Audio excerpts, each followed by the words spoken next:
Hello साथियों, नमस्कार। कैसे हैं आप सभी? उम्मीद करते हैं एकदम शानदार, जिंदाबाद, जबरदस्त होंगे। दोस्तों, बोर्ड परीक्षा के दिन अंतिम मौका है आपके पास। अगर अभी 1 घंटा है, आधा घंटा है, तो ये वीडियो आपको बहुत ज़्यादा इम्पोर्टेंट होने वाली है। हेलो साथियों, नमस्कार। कैसे हैं आप सभी? उम्मीद करते हैं एकदम शानदार होंगे। तो दोस्तों, अगर आपके पास अभी भी 1 घंटा है, आधा घंटा है, 10 मिनट है, तो इस वीडियो को आप अंत तक देख लीजिए, ठीक है। जहां पर आपको कुछ नहीं आता होगा, वहां पर मैं 30 नंबर दिलाने की गारंटी लेता हूं। तो चलिए वीडियो को स्टार्ट करते हैं बिना टाइम वेस्ट किए। इस वीडियो में मैं आपको आवेदन पत्र, निबंध, श्लोक और यहाँ पर आपका गद्यांश, 4 चीज़ें बताऊंगा। 30 नंबर अभी के अभी पक्के हो जाएंगे, ठीक है। तो बिना टाइम वेस्ट के वीडियो को स्टार्ट करते हैं। चैनल पर पहली बार आए हो तो सब्सक्राइब जरूर कर लीजिएगा। यहाँ पर पहला क्वेश्चन, ऋण प्राप्ति है तो आवेदन पत्र मोस्ट इम्पॉर्टेंट है। इस बार भी आने की पूरी संभावना है, ध्यान से समझिएगा। अगर आएगा ऋण प्राप्ति है तो आवेदन पत्र, तो इसमें क्वेश्चन मिलता है अपना कुटीर उद्योग प्रारंभ करने हेतु, या फिर आपको आएगा अपनी उच्च शिक्षा के लिए। तो दोनों प्रकार के लिए इसी प्रकार से लिखा जाएगा। चलिए समझते हैं। सबसे पहले आपको लिखना है सेवा में शाखा प्रबंधक महोदय, इलाहाबाद बैंक, मुजफ्फरनगर, उत्तर प्रदेश। ठीक है, यहाँ पर शाखा प्रबंधक महोदय और बैंक का नाम डालना है। किसी भी बैंक का नाम डाल सकते हैं आप लोग। इसके आपको 2 नंबर मिलेंगे यहाँ पर, ठीक है। ये दिनांक डालेंगे और विषय डालेंगे। जब इतना डालोगे तो 2 नंबर आपको यहाँ पर मिल जाएंगे, ठीक है। तो इसको छोड़ना नहीं है, बिल्कुल करके आना है। 6 नंबर पक्के हो जाएंगे आपके आराम से, ठीक है। तो दिनांक यहाँ पर कोई भी आप लोग डाल दीजिएगा। और विषय, विषय हमेशा मोस्ट इम्पॉर्टेंट रहता है। जो प्रश्न में दिया गया है वही आपको विषय डालना होता है, ठीक है। जैसे कि हमको दिया गया कुटीर उद्योग प्रारंभ करने हेतु, तो हमने लिख दिया है कुटीर उद्योग प्रारंभ करने हेतु ऋण प्राप्त के लिए आवेदन पत्र, ठीक है। उसके बाद में देखिए ध्यान से, यहाँ पर हम डालेंगे महोदय और छोटा सा कामा लगाएंगे। फिर इसमें हम लिखेंगे अपनी समस्या कि हमको ऋण किस लिए चाहिए, ठीक है। तो हम लिखेंगे सविनय निवेदन है कि मैं बीए पास एक बेरोजगार युवक हूँ। मैंने आईटीआई फिटर ट्रेड में डिप्लोमा भी कर रखा है। मैं कुटीर उद्योग के माध्यम से अपनी शिक्षा एवं अनुभव का सदुपयोग करना चाहता हूँ, किंतु मेरी इस चाह में धन की कमी व्यवधान बन गई है, ठीक है। मैं क्या है, बीए पास एक बेरोजगार युवक हूँ, लेकिन मैं उद्योग प्रारंभ करना चाहता हूँ, लेकिन मेरे पास धन नहीं है। इस प्रकार से आपको बता देना है। फिर यहाँ पर लिखना है कि मैं अपने घर से थोड़ी दूर स्थित एक किराए की दुकान में अपना उद्योग स्थापित करना चाहता हूँ। इस आवेदन के साथ मैं अपने सारे संबद्ध दस्तावेजों की प्रतिलिपियाँ भेज रहा हूँ, ठीक है। फिर लिखेंगे अतः आपसे विनम्र निवेदन है कि नियमानुसार यथासंभव आसान किस्तों पर मुझे ऋण प्रदान करने की कृपा करें, धन्यवाद। उसके नीचे भवदी लिख देना है। और यहाँ पर आपको अपना नाम कभी नहीं डालना है, ये आपको याद रखना है हमेशा, ठीक है। तो ऋण प्राप्ति है तो आवेदन पत्र अगर आपसे पूछा जाएगा तो सेम टू सेम इसी प्रकार से आपको लिखना है, ठीक है। ट्रिक लगानी है, एक सीधी लाइन में लिखना है, दिनांक, समय और अपने बारे में कुछ थोड़ा बहुत बता देना है। 6 नंबर पक्के हो जाएंगे। उसके बाद में आगे बढ़ते हैं। अगला आता है आपका निबंध, ठीक है। ये आपका 9 नंबर में पूछा जाता है। निबंध है विज्ञान अभिशाप या वरदान, मोस्ट इम्पॉर्टेंट है, ठीक है। तो इसके आपको 9 नंबर कब मिलेंगे? जब आप यहाँ पर हेडिंग डालकर लिखोगे। कैसे लिखना है, चलिए वीडियो को आगे बढ़ाते हैं। यहाँ पर सबसे पहले आपको रूपरेखा बनानी है। रूपरेखा में आपको 4-5 पॉइंट लिखने हैं, 5 कम से कम पॉइंट होने ही चाहिए, ठीक है। जैसे विज्ञान अभिशाप या वरदान पर हमको निबंध लिखना है, तो हमने रूपरेखा में बनाया विज्ञान यानी वरदान के रूप में विज्ञान, विज्ञान के विषय में भ्रांति, मानवीय व्यस्तता, विज्ञान का दुरुपयोग और उपसंहार, ठीक है। इतना आप लिखोगे, 2 नंबर यहाँ से मिलेंगे रूपरेखा बनाने के, ठीक है। अगर कुछ निबंधों में प्रस्तावना आती है तो वहाँ पर प्रस्तावना भी लिख दीजिएगा, लेकिन यहाँ पर विज्ञान में कोई प्रस्तावना नहीं होती है, ठीक है। तो यहाँ पर आपको रूपरेखा के 2 नंबर मिल जाएंगे। फिर यहाँ पर हेडिंग डालनी है। जो यहाँ पर रूपरेखा हमने बनाया है, जो पॉइंट 5 लिखे हैं, वही हमको इसमें बताने हैं, ठीक है। तो यहाँ पर हम लिखेंगे वरदान के रूप में विज्ञान। फिर इसमें हम लिखेंगे हम अपने आसपास मानव निर्मित जिन चीज़ों को देखते हैं, उनमें से आधिकारिक चीज़ें विज्ञान के बल पर ही आकार पाने में सफल हो पाई हैं। विज्ञान ने मानव जीवन को सुखद व सुगम बना दिया है। पहले लंबी दूरी की यात्रा करना मनुष्य के लिए अत्यंत कष्टदायी होता था। अब विज्ञान ने मनुष्य की हर प्रकार की यात्रा को सुखमय बना दिया है। सड़कों पर दौड़ती मोटर गाड़ियां एवं रेलवे स्टेशनों व एयरपोर्ट पर लोगों की भीड़ इसके प्रमाण हैं। रेडियो और टेप रिकॉर्डर से आगे बढ़कर अब एलसीडी डीवीडी का ज़माना आ गया है। ठीक है, विज्ञान के रूप में यानी वरदान के रूप में जो विज्ञान है वो इस प्रकार से आगे बढ़ रहा है। उसके बाद में आगे दूसरी हेडिंग लगाएंगे, विज्ञान के विषय में भ्रांति। भ्रांति क्या है? तो कुछ लोग कहते हैं कि विज्ञान ने आदमी को मशीन बना दिया है, किंतु यह कहना उचित नहीं है। मशीनों का आविष्कार मनुष्य ने अपनी सुख सुविधा के लिए किया है। यह मशीनें नहीं होती तो मनुष्य इतनी तेजी से प्रगति नहीं कर पाता एवं उसका जीवन सभी तरह से झंझटों से यानी झंझावतों के बीच ही गुम होकर रह जाता। मशीनों से मनुष्य को बहुत लाभ हुआ है। ठीक है, इस प्रकार से आपको लिखना है।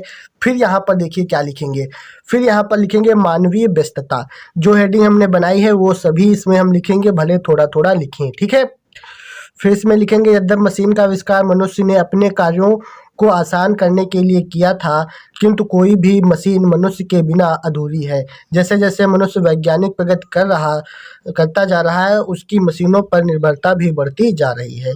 फलतः मशीनों को चलाने के लिए उसे यंत्रवत उसके साथ व्यस्त रहना पड़ता है। ठीक है, अब आगे देखिए, यहाँ तक आप लिख लेंगे। फिर विज्ञान का दुरुपयोग लिखेंगे और नीचे उपसंहार लिखेंगे। ठीक है, तो ये सारे पॉइंट आपको ध्यान रखने हैं। विज्ञान के दुरुपयोग में लिखते हैं, जैसे कहते हैं कि दुनिया की किसी भी चीज़ का दुरुपयोग बुरा होता है, विज्ञान के मामले में भी ऐसा ही है। विज्ञान का यदि दुरुपयोग किया जाए तो इसका परिणाम भी बुरा ही होगा। ठीक है, इस प्रकार से आपको जो समझ में आता है बना बना कर आप लोग लिख सकते हैं। फिर आपको लिखना है उपसंहार।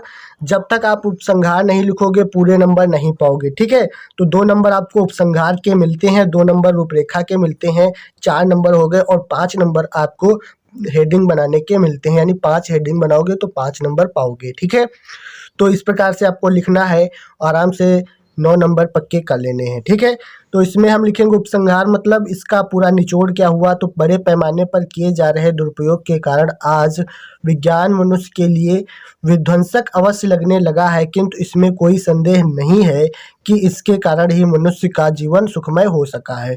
और आज हम जो प्रगति एवं विकास की बहार देख रहे हैं वह सब विज्ञान के बल पर ही संभव हुआ है। इस तरह विज्ञान मानव के लिए सुसृजनात्मक ही सिद्ध हुआ है। ठीक है, कंक्लूजन मतलब उपसंहार पूरा निचोड़ आपको लिख देना है और यहाँ पर 9 नंबर पक्के कर लेने हैं। उसके बाद निम्नलिखित संस्कृत गद्यांश का हिंदी अनुवाद कीजिए, 7 नंबर में आता है। मोस्ट इंपॉर्टेंट है संस्कृत गद्यांश, इसको समझ लिया तो 7 नंबर अभी के भी पक्के हो जाएंगे। ठीक है, ध्यान से समझिएगा। इसमें क्वेश्चन पूछा जाता है संस्कृत गद्यांश का हिंदी अनुवाद। ठीक है, तो आपको इसमें संदर्भ भी लिखना है और हिंदी अनुवाद भी करना होता है। जब आप संदर्भ लिखोगे तो 2 नंबर आपको संदर्भ के मिलेंगे और हिंदी अनुवाद करोगे तो वहाँ पर आपको जो है 5 नंबर आपको हिंदी अनुवाद के मिलेंगे। ठीक है, तो जैसे कि हमको गद्यांश दिया गया है संस्कृतस्य साहित्यम सरसम व्याकरणच सुनिश्चितम। यहाँ से हमको लग रहा है कि ये संस्कृत भाषाया महत्वम से लिया गया है, तो संदर्भ हम लिखेंगे। प्रस्तुत गद्यांश हमारी पाठ्य पुस्तक संस्कृत दिग्दर्शिका के संस्कृत भाषाया महत्वम नामक पाठ से उद्धृत है या अवतरित है या फिर लिया गया है। इस प्रकार से आपको संदर्भ लिखना है और 2 नंबर पक्के कर लेने हैं। तो चलिए इसका आपको हिंदी अनुवाद बताते हैं कि किस प्रकार से आपको अनुवाद करना है। ठीक है, जैसे कि हमको दिया गया है संस्कृत से साहित्यम सरसम, संस्कृत का साहित्य सरस, व्याकरणच सुनिश्चितम, व्याकरण सुनिश्चित है।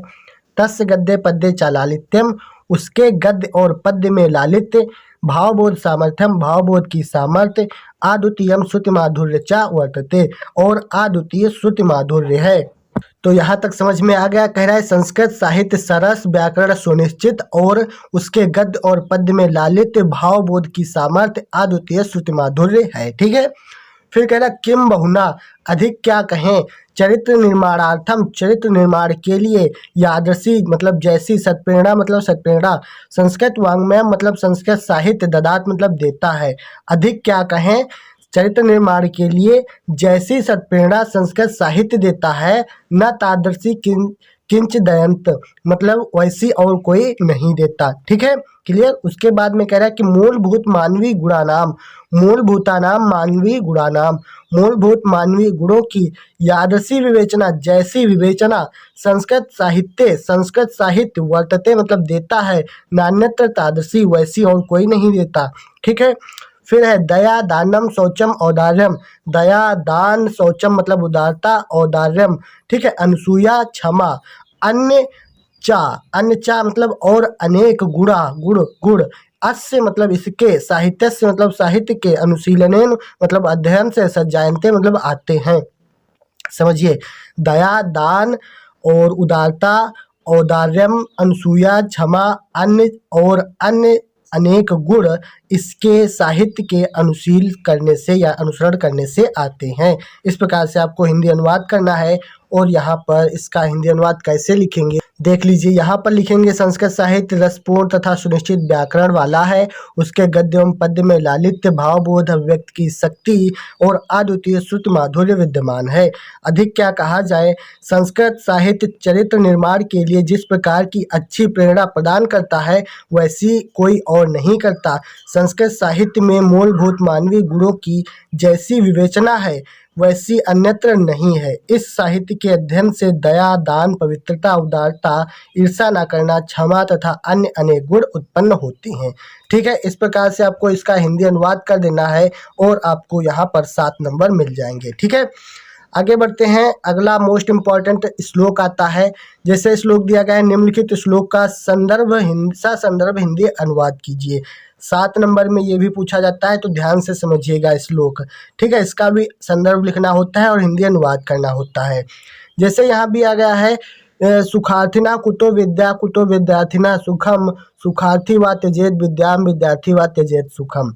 ये मतलब यहाँ से दिया गया है, जो सुभाषित रत्नान चैप्टर है वहाँ से। ठीक है, तो आप लिखेंगे प्रस्तुत श्लोक हमारी पाठ्य पुस्तक संस्कृत दिग्दर्शिका के सुभाषित रत्नान नामक पाठ से उद्धृत है। ठीक है, अब इसका अर्थ क्या हुआ, देखिए, सुखार्थिना कुतो विद्या, सुख चाहने वाले को विद्या कहा, और कुतो विद्यार्थिना सुखम, विद्या चाहने वालों को सुख कहा। फिर कह रहे सुखार्थी व त्यजेत विद्याम, सुख चाहने वाले को विद्या त्याग देनी चाहिए, व विद्यार्थी व त्यजेत सुखम, विद्या चाहने वाले को सुख त्याग देना चाहिए। ठीक है, तो इसका अनुवाद हम लिख देंगे, सुख चाहने वाले विद्यार्थी को विद्या कहा तथा विद्या चाहने वाले विद्यार्थी को सुख कहा। सुख की इच्छा रखने वाले विद्यार्थी को या विद्या यानी सुख की इच्छा रखने वाले को विद्या त्याग देनी चाहिए, और विद्या की इच्छा रखने वाले को सुख त्याग देना चाहिए। ठीक है, इस प्रकार से आपको लिखना है और 7 नंबर इसमें भी पक्के हो जाएंगे। एक और आप देख लीजिए, श्लोक मोस्ट इम्पॉर्टेंट है। कह रहे कि जल बिंदु निपातेन क्रमशः पूर्यते घटः सह हेतु सर्व विद्यानाम धर्मस्य चा धनस्य चा। कह रहा कि जल बिंदु निपातेन, जल की बूंदों का क्रमशः मतलब लगातार गिरने से, जल की बूंदों का लगातार गिरने से, पूर्यते घटः मतलब घड़ा भर जाता है, सह हेतु यही कारण है, सर्व विद्यानाम सभी विद्याओं का, धर्मस्य चा और धनस्य चा धर्म और धन का यही कारण है। सभी विद्याओं, धन और धर्म का यही कारण है। क्या है कि अगर लगातार संचित करते रहोगे तो वो आसानी से भर जाएगा। ठीक है, तो उम्मीद करते हैं बहुत सारे हमने क्वेश्चन करवा दिए हैं। अगर इतना आप लोग तैयार करते हो तो 30 नंबर अभी के अभी पक्के हो जाएंगे। ठीक है, तो चैनल पर नए हो तो सब्सक्राइब कर लीजिएगा, वीडियो अच्छी लगी है तो लाइक जरूर कर दीजिएगा। बेस्ट ऑफ लक, अच्छे से एग्जाम दीजिएगा। कोई भी क्वेश्चन आए छोड़ना नहीं है। जो मैंने तरीका बताया है आपको वो सब कुछ अप्लाई करना है, आप आराम से 100 में 100 नंबर लाओगे। ठीक है, ऑल द बेस्ट। चलिए फोड़ के आते हैं, मचा कर आते हैं, कोई भी क्वेश्चन छोड़ना नहीं है बस। ठीक है, बाय बाय, टाटा।